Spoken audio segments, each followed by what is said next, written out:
Shalom Bapak-bapak, saudara-saudari yang diberkati dan dikasihi Tuhan.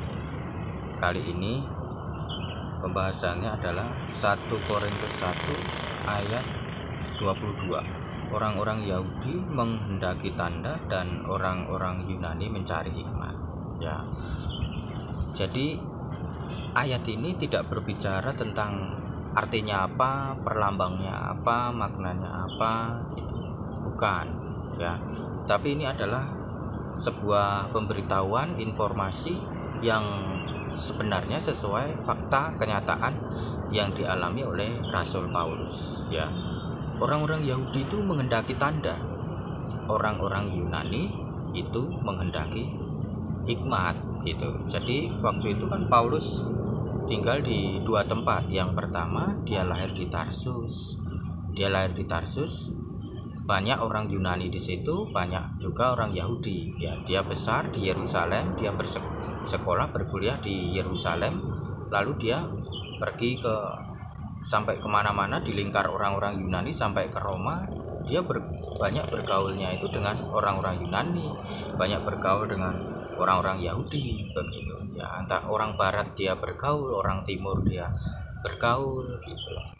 Bapak Ibu saudara-saudari yang diberkati dan dikasihi Tuhan, ya, orang-orang Yunani itu mencari hikmat, ya.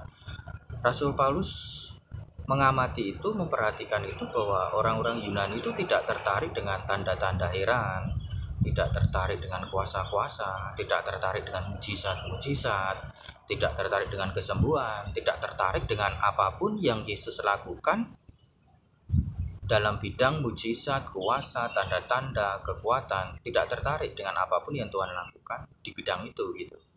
Orang-orang Yunani itu lebih tertarik kepada hikmat. Yang pertama saya membahas tentang hikmat, ya. Kuasa saya bahas ya di video satunya gitu. Yang pertama adalah hikmat, ya.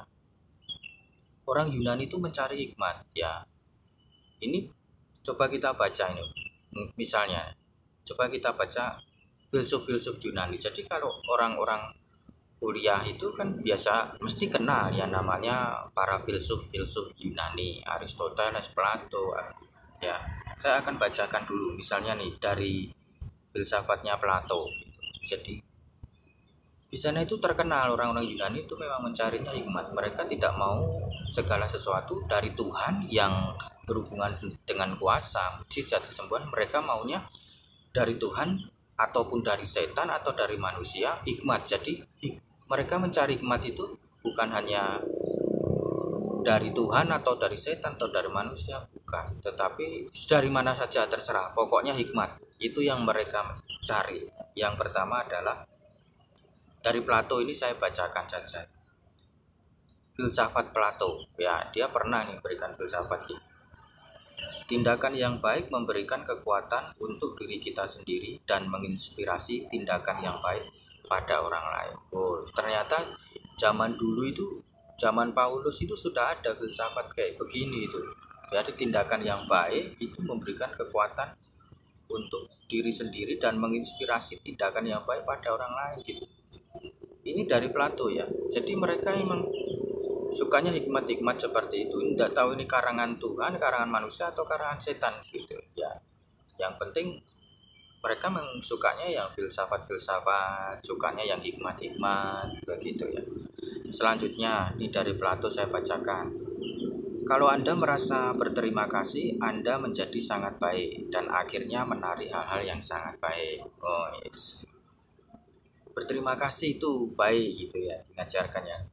Lalu saya lanjutkan ini dari Plato. Kebaikan adalah kesenangan yang dicapai oleh manusia menurut kehendak masing-masing.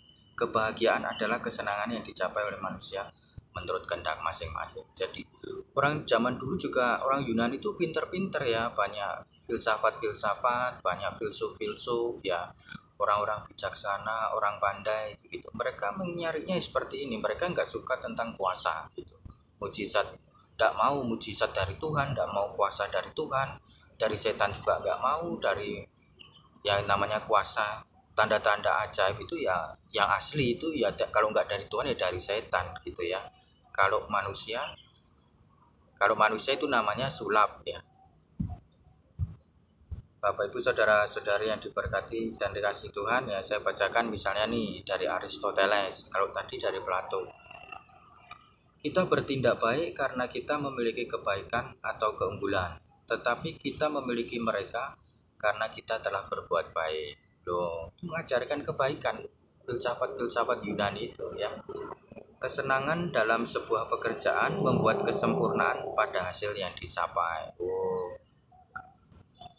Dalam area kehidupan manusia, penghormatan dan penghargaan jatuh kepada orang-orang yang menunjukkan sifat-sifat baiknya dalam tindakan. Ya, ini dari Aristoteles ya.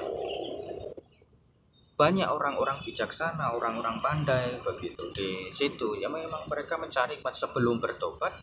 Yang mereka pikirkan adalah itu gitu. Maunya yang hikmat gitu. Mereka nyari-nyari hikmat, mereka tidak mau kuasa gitu dari Tuhan, tidak mau kuasa dari Tuhan, tidak peduli gitu. Maunya mereka adalah hikmat, mau hikmat dari setan boleh, hikmat dari manusia boleh, hikmat dari Tuhan juga boleh gitu. Nah setelah mereka bertobat, mereka juga mencarinya itu gitu. Ya itu ini memang sudah ada di dalam gen DNA mereka. Orang-orang Yunani itu melambangkan, yaitu maksudnya sampai ke area barat gitu ya, orang-orang Eropa gitu. Orang-orang Eropa tuh suka hikmat ya. Jadi itu ditulis di Alkitab, orang Yunani sampai ke barat itu orang Eropa. Ya beda dengan orang timur. Orang timur ke sini, maksudnya orang timur itu kita ya, dari Yerusalem ke sini itu orang timur itu lebih mencari tanda-tanda atau kuasa. Ya di video yang satunya kita bahas ya. Lalu misalnya nih dari Socrates ya, tadi itu kan dari Aristoteles, dari Plato, Aristoteles, sekarang dari Socrates. Kebijaksanaan yang sejati adalah mengetahui bahwa kamu tidak tahu apa-apa. Wow, gitu ya. Jadi tidak tahu apa-apa itu kamu tahu bahwa dirimu nggak tahu apa-apa itu adalah kebijaksanaan gitu. Keren gitu ya. Kalimat-kalimatnya suka orang-orang Yunani, orang Eropa itu begini ya. Jalan terdekat untuk meraih kemuliaan adalah dengan berusaha keras menjadi apa yang Anda inginkan dan sesuai dengan apa yang Anda pikirkan. Kemuliaan itu kerja keras, yang Anda inginkan apa gitu. Dan dalam kebaikan gitu ya. Jika engkau menginginkan kebaikan, segeralah laksanakan sebelum engkau mampu. Tetapi jika engkau menginginkan kejelekan, segeralah hardik jiwamu karena telah menginginkannya. Kalau kau menginginkan kebaikan, segera laksanakan ya. Saat engkau mampu, segera laksanakan gitu. Tapi kalau engkau menginginkan yang jelek, itu hardik jiwamu. Boys, bijaksana ya. Mereka menginginkan seperti itu ya, dan mereka terdidik di dalam hal seperti itu. Mereka orang-orang berpendidikan di dalam kepandaian dalam filsafat gitu, dalam hikmat ya, dalam pengajaran dalam pengetahuan. Mereka memang terlahir seperti itu, menginginkan seperti itu, terdidik, bersekolah, berkuliah di bidang itu gitu, dan mereka menginginkan itu. Dan setelah mereka didatangi oleh Rasul Paulus ya, mereka juga menginginkan itu. Mereka tidak mau kuasa dari Tuhan, mereka tidak mau mujizat dari Tuhan, tidak mau kesembuhan dari Tuhan. Ya memang itu ada di dalam DNA mereka ya, tidak masalah karena mereka menginginkan hikmat ya. Karena itu Tuhan pakainya Rasul Paulus yang berpendidikan itu dalam hikmat, orang Paulus yang pintar, yang bijaksana begitu Tuhan pakainya. Ya Tuhan tidak pakai Petrus, Yakobus, Yohanes ya, karena Petrus, Yakobus, Yohanes lebih condong pelayanannya ke tanda-tanda, ke orang Yahudi, ke orang-orang timur gitu. Nah sedangkan Paulus itu arahnya ke barat ya, orang-orang bijaksana gitu. Jadi butuhnya juga orang bijaksana untuk menjangkau orang bijaksana itu. Jadi orang berpendidikan itu dijangkau oleh orang berpendidikan ya.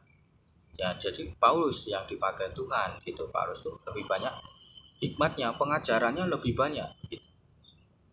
Pengajarannya itu 13 kitab ditulis oleh Rasul Paulus, pengajarannya banyak dia. Nah kalau Tuhan Yesus lebih banyak mujizat dan tanda-tandanya karena dia melayani ke area timur. Bapak Ibu saudara-saudara yang diberkati dan dikasihi Tuhan. Nah kalau mereka ini ya, iblis itu menyesatkan orang-orang Yunani, orang-orang Eropa itu pakainya juga hikmat. Jadi jauhlah filsafat dongeng-dongeng nenek moyang, itu kan ada di Alkitab. Intinya supaya mereka disesatkan. Itu kalau iblis mau menyesatkan mereka itu ya pakainya filsafat. Tidak mungkin iblis pakai tanda heran, mujizat, kuasa. Dari Tuhan mereka tidak mau menerima, apalagi dari setan, apalagi dari manusia gitu. Ya mereka nonton sulap, yang mereka pikirkan adalah soal hikmatnya, ya soal caranya gimana, ya begitu, soal ini tekniknya bagaimana yang mereka pikirkan, bukan wahnya. Kalau kita kan orang Yahudi ke timur, orang timur tuh kan sukanya yang tanda-tanda heran, ajaib-ajaib begitu ya. Tapi kalau orang Yunani, orang Eropa itu sukanya begitu ya. Ya ini sudah alami dari diri mereka. Tuhan mau menjangkau mereka juga pakai hikmat, karena mereka sukanya hikmat, tidak pakai kuasa. Dan iblis mau menjangkau mereka juga pakainya hikmat ya, kata-kata yang kosong, filsafat gitu, yang pandai-pandai mereka ya, yang mereka suka gitu. Jadi yang taruhlah mereka itu golongan merah gitu, kalau golongan kuasa itu golongan biru ya. Jadi tidak pakai warna biru untuk menarik orang yang sukanya warna merah ya, pakai warna merah. Bapak Ibu saudara-saudara yang diberkati dan dikasihi Tuhan ya, hikmat ini banyak positifnya ya, ada negatifnya juga ya. Positifnya apa? Itu akan membuat kemajuan suatu bangsa, kemajuan suatu negara, masyarakat, atau juga bahkan keluarga dan pribadi. Orang yang kalau memang dia menyukai hikmat, suka kepandaian, suka ilmu pengetahuan, dia akan maju ya, dia akan mengalami ya kemajuan demi kemajuan. Itu positif ya. Bahkan sekarang bangsa Eropa mengalami kemajuan di bidang teknologi itu karena mereka memang menyukai hikmat begitu. Itu udah dari gen DNA mereka, dari jiwa mereka, dari darah mereka. Jadi ketika sampai sekarang orang Eropa tuh banyak mengalami kemajuan, itu positif ya. Syukur-syukur mereka mendapat hikmat itu dari Tuhan ya. Hikmat kalau dari setan itu ya iblis pastilah menyusup ke area itu juga di bidang hikmat gitu ya. Yaitu kalau positifnya lebih ke kemajuan, membawa kepada kemajuan teknologi, pada pengetahuan dan lain sebagainya ya, itu bagus. Menyukai hikmat itu bagus, ada positifnya. Lalu itu ada negatifnya kalau masih setengah-setengah. Jadi kalau orang itu punya hikmat itu masih setengah-setengah, masih kecil, masih di level bawah, itu belum mencapai puncak tingkat tinggi hikmatnya, itu bisa membawa kepada satu kesombongan. Itu tertulis di 1 Korintus 8 ayat 1 ya. Pengetahuan membuat sombong, tetapi kasih membangun. 1B ya, 1 Korintus 8 ayat 1B kalau mau catat. Ya itu pengetahuan itu membuat sombong gitu ya. Kalau ya itu kalau orangnya belum mencapai kesempurnaan di dalam pengetahuannya, di dalam hikmatnya. Kalau orang berhikmat itu malah rendah hati gitu, bukannya sombong. Dia nganggap dunia paling hebat, itu masih setengah-setengah ya. Pengetahuan, kepandaian kalau masih setengah-setengah, masih sedikit, dari baru awal mulai malah justru merasa diri paling hebat, orang lain rendah, merasa diri paling tinggi, merasa orang lain rendah ya, merasa diri paling kuat ya, orang lain rendah ya, merasa diri paling pintar, dirinya sudah dianggap Tuhan gitu. Bahkan Tuhan pun dikira lebih kalah pinter dengan dia gitu. Roh Kudus dikira kalah pinter dari dia gitu. Itu kalau hikmatnya itu masih setengah-setengah gitu, masih baru mulai, baru belajar gitu. Itu efek negatifnya kalau orang menyukai hikmat dan dia belum mencapai kesempurnaan dari hikmat itu. Jadi dia akan jatuh di dalam kesombongan gitu ya. Itu efek negatifnya orang terlalu mengejar hikmat itu ya. Dia akan jatuh dalam kesombongan kalau belum mencapai level lebih tinggi. Kalau dia lebih tinggi, dia akan rendah hati ya. Dia menghormati orang, menghargai perbedaan ya. Dia juga mengasihi orang gitu ya, menghormati orang lain gitu ya, tidak mengatai orang lain itu keliru, salah, jelek, bodoh dan lain sebagainya ya. Dalam hatinya dia memikirkan itu, tidak mengatakan dalam perkataan atau perbuatan, tetapi itu kelihatan gitu, semua orang tahu gitu ya. Dia akibatnya kalau belum mencapai yang kedua, belum mencapai kesempurnaan hikmat itu, dia akan menyerang orang-orang gitu ya. 1 Korintus 8 ayat 2, namun jika seorang menganggap tahu sesuatu, ia tidak pernah tahu apa pun sebagaimana yang dia seharusnya tahu. kalau dia nganggap setahu satu, dia juga nggak tahu gitu. Jadi kalau hikmat ini kalau tidak sepenuh hati, kalau sukanya hikmat terus tidak mencari sepenuh hati, jatuhnya dia menyerang-nyerang orang lain, menganggap dirinya tahu sendiri, tahu semuanya gitu. Orang lain tidak tahu apa-apa gitu. Ya ini kalau nggak mencapai kesempurnaannya gitu ya. Jadi dia tahunya setengah-setengah doang, tahunya sekilas-sekilas doang gitu. Ini tidak bagus ya. Itu kalau efek negatifnya ya. Tapi kalau udah mencapai tingkat kesempurnaan, hikmatnya dia tidak sombong, dia rendah hati, ya tidak menyerang-nyerang orang, dia mengendalikan diri, ya tidak mengatai orang bodoh, ketemu orang bodoh pun justru menyayangi begitu, justru ngemong gitu loh, ketemu kalau memang benar, jadi dia tidak menganggap orang lain bodoh begitu, karena dia udah mencapai hikmat yang tingkat sempurna gitu, tingkat tinggi gitu ya. Bukan masih setengah-setengah baru belajar, bukan. Kalau itu cuma banyak baca buku masih setengah-setengah, belum memahami, belum meresapi di dalam hatinya, belum melakukan, itu jatuhnya kepada kesombongan dan iri hati, menyerang orang. Nah ini tidak masalah ya, orang menyukai hikmat itu ya, itu bagus, ada positifnya dan negatifnya ya. Bahkan sampai sekarang itu setelah bertobat, orang-orang Eropa itu bahkan sampai sekarang menyukai hikmat. Mereka tuh dalam khotbah-khotbahnya itu sampai sekarang itu tidak suka tanda-tanda. Jadi kalau dari mujizat dari Tuhan mereka tuh kelihatan benci sekali. Kalau tanda-tanda dari Tuhan itu kayaknya tidak suka sekali. Jadi dianggap sesat. Kalau ada mujizat dari Tuhan, ada tanda-tanda dari Tuhan, ada kuasa-kuasa dari Tuhan, ada keajaiban-keajaiban dari Tuhan, itu dianggap sesat. Juga kesembuhan-kesembuhan dari Tuhan itu dianggap sesat gitu ya. Juga segala mujizat orang buta melihat itu dianggap sesat ya. Kalau Tuhan menyembuhkan orang tuli mendengar ya, itu dianggap sesat, dianggap salah begitu ya. Jadi bahkan sampai mereka itu aliran Eropa itu, gereja dari Eropa saya mengatakan Tuhan tidak suka mujizat ya, lebih suka firman Tuhan, lebih suka hikmat. Itu ada begitu ya, seperti itu bahkan sampai sekarang ya. Itu sampai bawa-bawa nama Tuhan gitu ya. Jadi itu lebih benar firman Tuhan daripada kuasa Tuhan, itu lebih benar Alkitab daripada mujizat Tuhan, daripada kesembuhan Tuhan begitu. Itu doktrin dari Kristen, dari aliran rintisan dari Eropa, dari Yunani ya. Kalau aliran Yunani begitu, karena dia memang menyukainya hikmat begitu. Dia tidak suka kuasa dari Tuhan, tidak suka mujizat dari Tuhan. Jadi Paulus suka memberitakan Injil ke mereka lebih ke pakai hikmat Tuhan gitu, bukan kuasa dari Tuhan ya. Bukan berarti kok kuasa dari Tuhan itu salah ya, bukan berarti mujizat kesembuhan dari Tuhan itu salah, itu cuma warna biru begitu tar ya. Jadi mereka ini yang hikmat ini suka hikmati warna merah ya, tergantung lokasinya. Kalau di Eropa ya harus penginjilannya seperti itu, harus pakai hikmatnya. Kalau ke timur, ke Yahudi tidak bisa ini diterapkan, karena orang Yahudi, orang timur itu pakainya adalah tanda mujizat, mereka mencari itu. Di video yang satunya ya, ini video sebelah, maksudnya video ini, channel ini video satunya ya, saya bahas tentang orang Yahudi ya, kenapa suka kuasa gitu, orang timur itu suka kuasa. Nah kalau di Indonesia itu orang lebih sukanya kuasa, tapi kalau di perkotaannya ya, di perkotaan keturunan bule itu juga pasti sukanya hikmat ya. Ya pakainya juga untuk menjangkau mereka juga hikmat, baik Tuhan, setan juga mau menjangkau mereka juga pakainya hikmat juga. Kalau manusia mau bicara dengan mereka juga harus lingkar hikmat, pendidikan dan lain sebagainya gitu.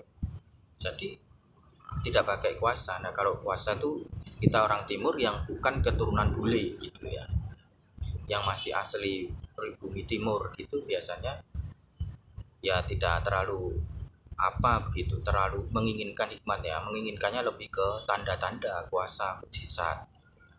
Bapak Ibu saudara yang diberkati dan dikasihi Tuhan, di dalam Wahyu 5 ayat 12 itu dikatakan, katanya dengan suara nyaring, anak domba yang disembelih itu layak untuk menerima kuasa dan kekayaan dan hikmat. dan kekuatan dan hormat dan kemuliaan dan puji-pujian.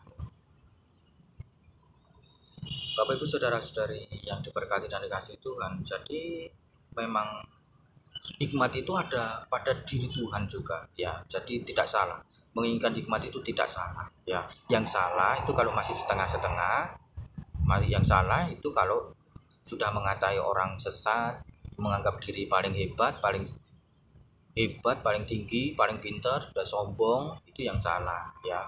Terus iri hati dengan kemajuan orang, itu yang salah ya.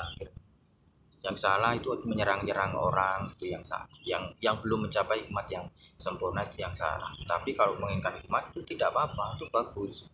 Itu untuk kemajuan pribadi, kemajuan keluarga, kemajuan bangsa, kemajuan umat manusia, dan itu juga ada di dalam diri Tuhan. Itu untuk kemuliaan Tuhan di dalam Wahyu 5:12 ini. Bagus gitu. Kalau kita punya hikmat, minta hikmat pada Tuhan, itu bagus. Kalau kita menginginkan hikmat, mintalah itu kepada Tuhan, karena Tuhan itulah sumber hikmat. Itu banyak tertulis di kitab Amsal ya.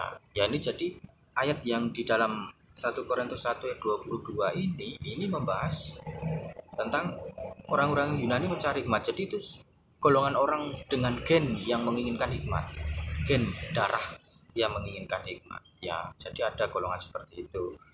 Tadi biasanya orang bule juga di Indonesia itu yang keturunan bule itu biasa ya. Ya semua bagus ya, itu bagus, hikmat itu bagus ya. Kita carinya dari Tuhan ya. Kalau orang yang mengasihi Tuhan, kita cari hikmatnya itu dari Tuhan, bukan dari setan ya. Cari filsafat dunia yang kosong gitu kan ya. Itu kata Paulus ya, dikatakan malah filsafat yang lain yang di luar Tuhan itu kosong gitu. Terima kasih, semoga jelas. Tuhan Yesus memberkati.